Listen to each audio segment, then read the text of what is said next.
আজকের কিন্তু তোমাদের আমি এগ রোল বানিয়ে দেখাবো, আর সেটা একদম রেস্টুরেন্ট বা দোকানের থেকে কোনো অংশে কম হবে না, বরং আরও বেশি টেস্ট হবে। দেখেই বুঝতেই পারছো কতটা সুন্দর দেখতে, কতটা লোভনীয় দেখতে লাগছে, আর খেতেও কিন্তু দুর্দান্ত অসাধারণ একটা রেসিপি।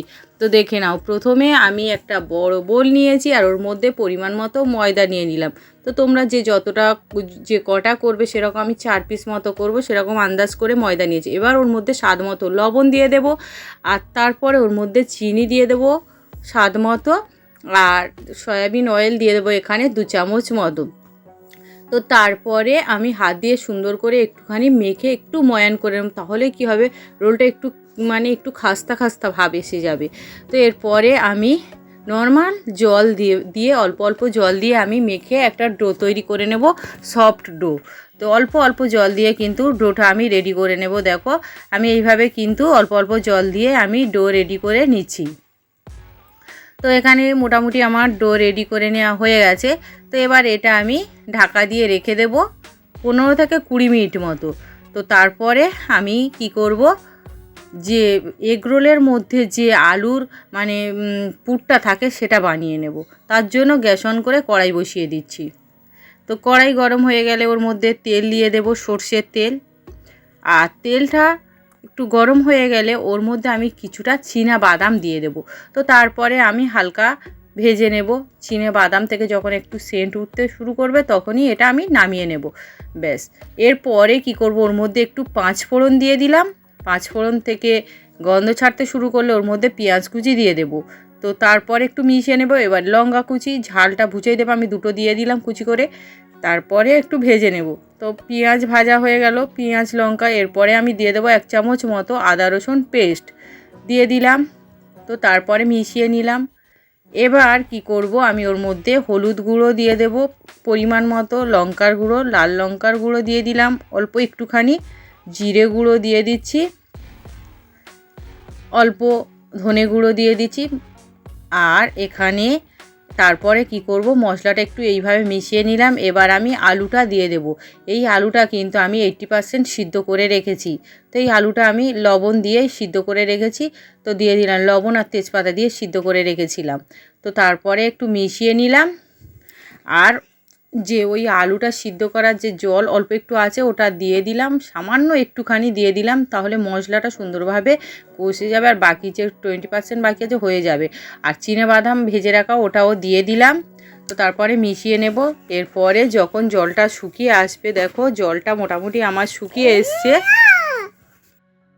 এই সময় আমি একটা ম্যাশারের সাহায্যে এইভাবে একটু ম্যাশ করে নেব আলুগুলো, তাহলে একটু কি সুন্দরভাবে আলুগুলো একটু ভেঙে ভেঙে যাবে, তাহলে পুরটা খুব সুন্দর হবে। তো দেখো আমি মোটামুটি একটু ম্যাশারের সাহায্যে ম্যাশ করে নিয়েছি। আর খুব মিহি ম্যাশ করব না, একটু হালকা ভেঙে ভেঙে নিয়ে নিলাম। তারপরে এটা মিশিয়ে নিতে থাকবো যখন কড়া থেকে তেল চলে আসবে। তো এই পর্যায়ে আমি একটুখানি শাহি গরম মশলা দিয়ে দিলাম, তাহলে পুরটার টেস্টটা খুব সুন্দর হবে। আর যখন কড়া থেকে একদম তেল চলে আসবে, কড়া থেকে আলুটা ছাড়তে শুরু করে দেবে, দেখো একদম কড়া থেকে আর লাগছে না। তো এই সময় আমি পুরটা নামিয়ে নেব। আমার পুর কিন্তু একদম রেডি হয়ে গিয়েছে। তো এবার আমি কি করব, যে ডোটা মেখে রেখেছিলাম ওটা আমি ভালো করে আরও 2 মিনিট মতো খুব সুন্দর করে মেখে নেব। আর এই সময় দেখে বুঝতে পারছো কালারটা একটু অন্যরকম, এই সময় লাইনটা চলে গিয়েছিল, তো সেজন্য আমি মোবাইলের ফ্ল্যাশ লাইট জ্বালিয়ে কিন্তু এটা বানিয়েছি। তো তারপরে কি করলাম, লেচি কেটে এইভাবে গোল করে নিলাম, গোল করে চ্যাপটা করে। তারপরে একটা বেলুন চাকির মধ্যে আমি একটুখানি ময়দা ছড়িয়ে নিয়ে আমি কিন্তু লম্বা একটু রুটির মতো গোল করে বেলে নিলাম। তো তারপরে ওর মধ্যে একটুখানি সয়াবিন অয়েল বা কুকিং অয়েল দিয়ে দিলাম, তারপরে একটু ময়দা ছিটিয়ে দিলাম। তারপরে মাঝখান থেকে একটুখানি একটা ছুরি বা একটু চামচের পিছন দিয়ে এইভাবে মাঝখান থেকে এইভাবে আমি অর্ধেকটা এইভাবে একটু কেটে নিলাম। তারপরে শেষ প্রান্তে একটু জল লাগিয়ে এইভাবে ফোল্ড করে নিলাম, নিয়ে তারপরে প্রেস করে এইভাবে মোটামুটি এটা একটা চিনের মতো করে নিলাম বা লেচির মতো করে নিলাম, গোল করে নিলাম। তো তারপরে ওর থেকে একটা নিয়ে আমি দেখো সবগুলো এইভাবে বানিয়ে নিয়েছি। তো ওর থেকে আবার একটা লেচি নিয়ে আমি বেলে নিচ্ছি, দেখো গোল করে একদম, এটা কিন্তু খুব গোল হবে। তো এইভাবে সবগুলো বেলে নিচ্ছি। আর বেলা হয়ে গেলে দেখেই বুঝতেই পারছো এভাবে কিন্তু আমি বেলে নিয়েছি। তো তারপরে আমি ভেজে নিচ্ছি, দেখো তো রোলটা ভাজবো তার জন্য কড়াই বসিয়ে দিয়েছি। কড়াইয়ের মধ্যে প্রথমে আমি রুটি একটা দিয়ে দিলাম, তারপরে আমি এপিঠ ওপিঠ একটু হালকাভাবে সেঁকে নেব প্রথমে। তো সেঁকে নেওয়া হয়ে গেছে। এবার কি করছি, আমি এইভাবে সেঁকে নিলাম, সব কটা রুটি সেঁকে নিলাম। তো তারপরে আমি কি করছি, একটা গ্লাসের মধ্যে একটা ডিম ফাটিয়ে নিলাম, একটু লবণ দিলাম, একটু গোলমরিচ গুঁড়ো দিলাম, তারপরে ভালো করে সুন্দর করে ফেটিয়ে নিলাম। তারপরে ওই কড়াইয়ের মধ্যে আমি তেল দিয়ে দিলাম, তারপরে মানে সয়াবিন অয়েল, তারপরে তেলটা দেওয়ার পরে একটা রুটি ওর মধ্যে দিয়ে দিলাম। এরপরে ডিম ফেটানোটা ওটা উপরে দিয়ে একটু চামচ দিয়ে এইভাবে চারিদিকটা রুটির গায়ে লাগিয়ে তারপরে আস্তে করে আমি এইভাবে উল্টে দিব। উল্টে দেওয়া হয়ে গেছে, দেখেই বুঝতেই পারছো। তো এরপরে আমি সাইড দিয়ে একটু তেল দিয়ে দেব, দিয়ে আমি কিন্তু উল্টে পাল্টে সুন্দর কালার করে রোল ভেজে নেব। তো এইভাবে সবগুলো রোল কিন্তু আমি একইভাবেই ভেজে নিচ্ছি, দেখো। তো ভাজা হয়ে গেছে। তো এবার আমি দেখাচ্ছি রোলটার ভিতরে কিভাবে রেডি করব। প্রথমে পুরটা আমি দিয়ে দিচ্ছি এইভাবে চামচে করে এক সাইড দিয়ে।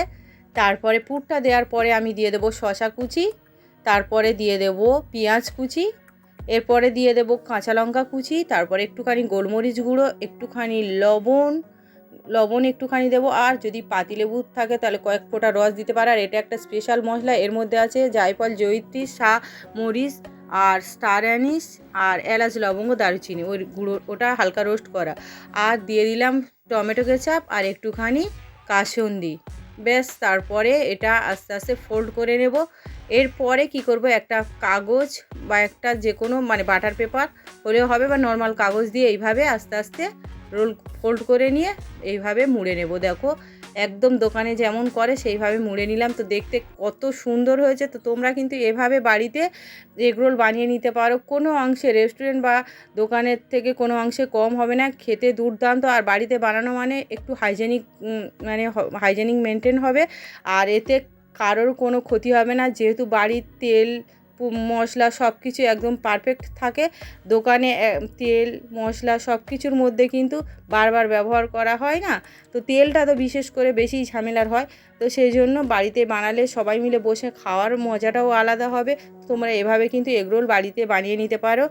আর এই ভিডিওটা দেখার পরে যদি তোমাদের ভালো লাগে তাহলে আমার চ্যানেলকে লাইক, কমেন্ট, শেয়ার, আর নতুন বন্ধুদের বলে রাখি যারা এখনও আমার চ্যানেলটা সাবস্ক্রাইব করে রাখুনি প্লিজ আমার চ্যানেলটা সাবস্ক্রাইব করে রাখবে, যাতে আমি পরবর্তী ভিডিও দেওয়ার সঙ্গে সঙ্গে তোমরা সবাই প্রথমে দেখতে পাও।